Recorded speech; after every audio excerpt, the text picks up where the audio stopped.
sit by me? You gonna be quiet? Okay.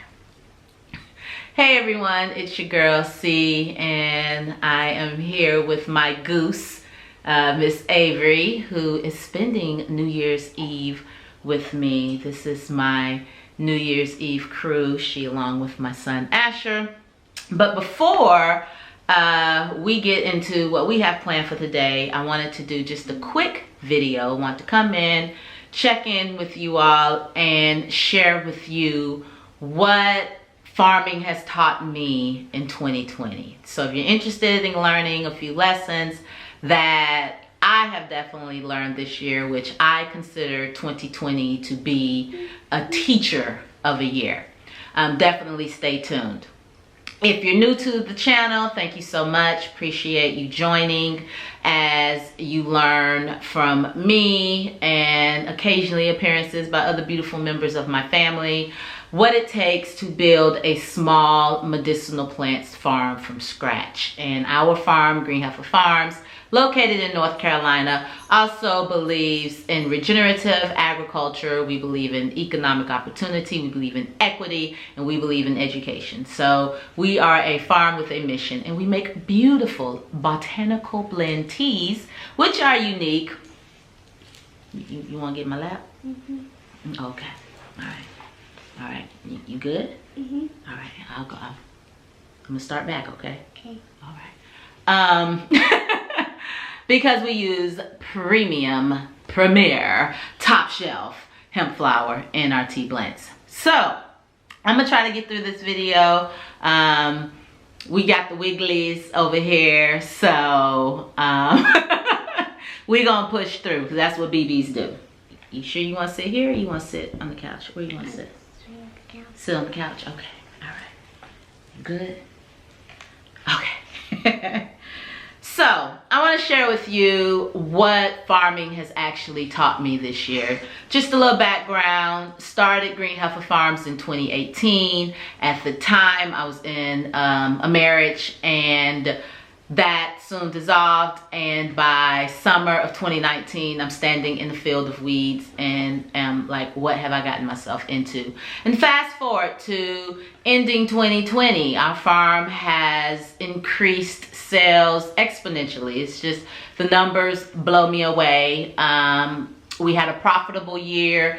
Our brand is growing, and we're in the process of scaling so that we can increase our product offerings and how much we're producing so that we can, of course, increase our profit margin. So all of that is happening, and it's really been the blockbuster of the year. We launched our products during a pandemic. So where a lot of businesses were having to fold their operations and close their doors, we actually were able to launch with considerable success, all things considered. And we're really proud of that because we've been able to end the year with less debt than we went into this with. Our farm is at least paying for itself at this point, and we're in the black, so that's a beautiful thing.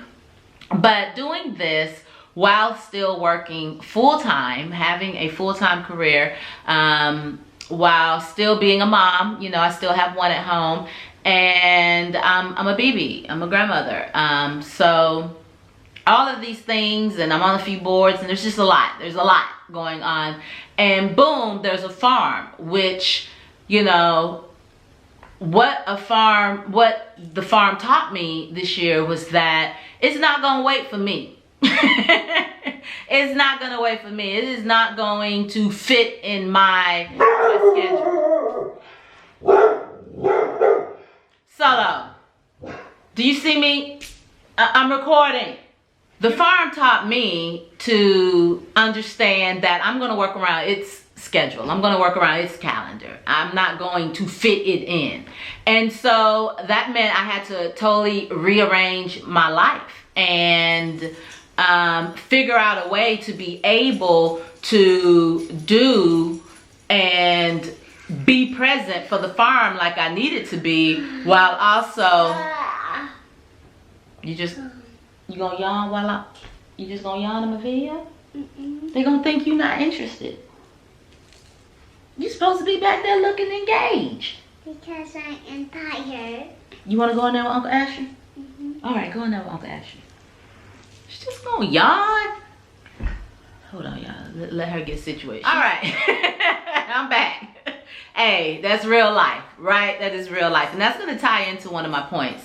But yeah, I had to realize and really understand the commitment that a farm is. It is a tremendous commitment of time, resources, and energy. And that's just it, bottom line. So if you're, not clear, and obviously I wasn't fully clear on the commitment it was gonna require, but it taught me. It taught me that no, I'm not gonna fit in when you got time to squeeze me in. These things are going to happen on schedule. So if you're not adjusting your schedule, then you're gonna have a situation, and I'm just not gonna produce for you. And another thing that the farm taught me this year is that stuff will die, right? Stuff will die when you treat it right. Stuff will die when you do everything that you're supposed to do. When you create optimal conditions, stuff will still die on you. It can be that, just poor genes. It just was something that failed to thrive. It could be disease. It could be weather conditions. It could be pests. It could be so many things. And you can do your best to try to mitigate, circumnavigate, prevent, but things are gonna die. And that's just part of farming. Things grow, things die.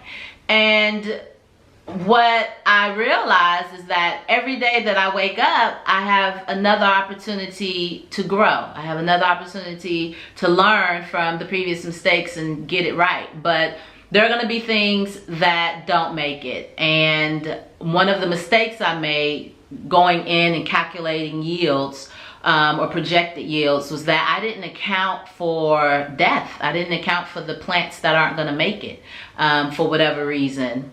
And so farming this year taught me how to do that better and how to understand that death is part of life on the farm, and to prepare myself for that, as well as be able to account for it. So that was another thing that farming taught me this year. Another thing, number 3, would be that farming has now, in many ways, it can be like almost a industry with celebrities and with personalities in it. You have YouTubers who are into farming and gardening that have tremendous followings, people on IG and all manners of places. That can really consume you if you allow it to. You can become consumed with social media. I even found myself sometimes, looking at when you get the cumulative amount of time that you spent, screen time. I don't know if any of you check that out, but I do keep that on my phone, and I look at it weekly. And there was some times I'm like, wait a minute now, I didn't get XYZ done at the farm. And I'm thinking I don't have any time, but I'm looking at the screen time and I'm like, what? This isn't adding up. And so I know 2021, and I'll do another video with some of the things that we have coming in 2021, some of the changes that I'm making. But I know there's adjustments that are gonna be done in 2021. I understand the value of networking. I understand the value of social media and getting the word out and marketing and branding and all of that. But I also know that you can do that all day and not even be a farmer. For real, because you're not out there farming, you're out there presenting yourself as a farmer. And I don't want to do that. I don't want to do that. And I don't want to start getting caught up with being consumed by numbers from any type of, platform based on social validity. I don't want to do that. That's not who I want to be. I am perfectly okay we are perfectly okay, and this leads into the fourth thing that the farm taught us. We are okay with being small. We are okay with being a niche. We're okay with having a tight group of supporters that may be smaller in numbers but mightier in support. Like, our per customer spend is considerable compared to any farmer I know. So you know, we're not trying to be the most popular farming family in America. We really aren't. And that takes me to my fifth thing that farming taught me this year, which was that at least for me, I don't need to be around a lot of people. I much rather create a space like we're doing at the farm where I can invite people to come and visit, and there will be curation.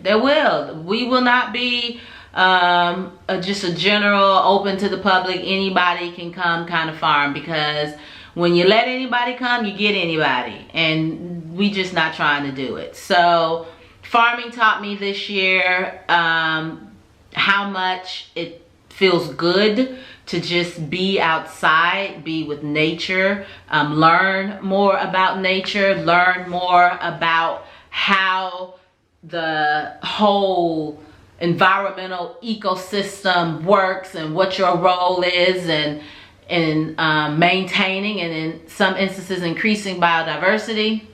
So I love all of that, and I love the freedom that comes with building something on your own terms.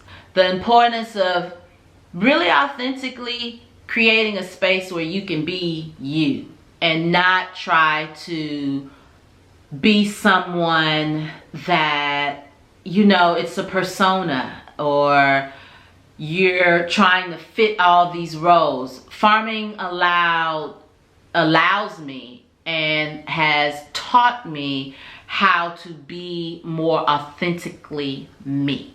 But it's just really taught me to appreciate who I really am, because when you're out there and you're farming, there's no room for a facade. All right, no, there's no room for facades. So yep, that is what farming has taught me in 2020. And if you're a farmer, share with me what farming has taught you, or just share with me what 2020 has taught you, period, because this has been a teacher of a year. If you have managed to stick with me this far, thank you so much. I really do appreciate it.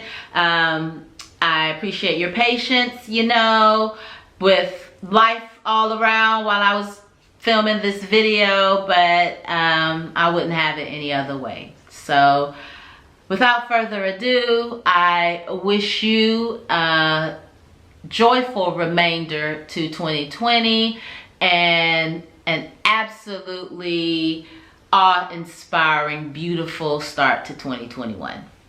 See you next year. Bye. Ooh, that lighting. Oh, you just want to see yourself on the camera. Say hi. Hi. Thanks for watching. Thanks for watching. Like, comment, and subscribe. Bye. Bye.